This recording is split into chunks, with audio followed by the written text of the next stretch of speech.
A 5% float gets weighted as if it were 15%. Here's what all this basically means. We've bent the rules and rolled out the red carpet for SpaceX.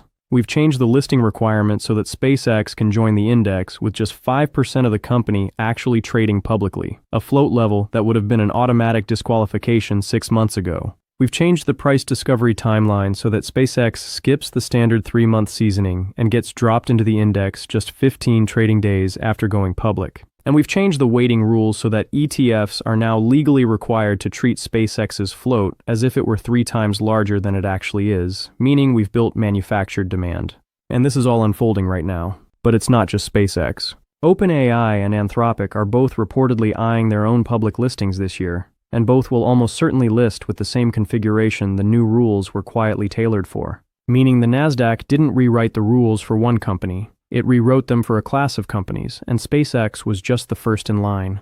So NASDAQ cleared the runway for SpaceX. The question now is who actually gets on the plane, which brings us to the retail allocation part of the listing. Because while most initial public offerings allocate 5 to 10% of the offering to retail investors, SpaceX is targeting 30%.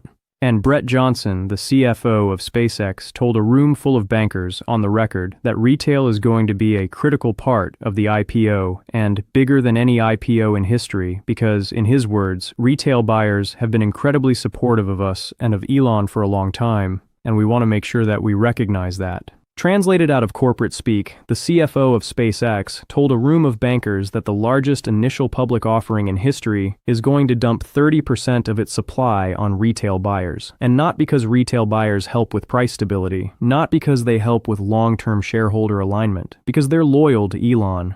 And that's how this story unfolds.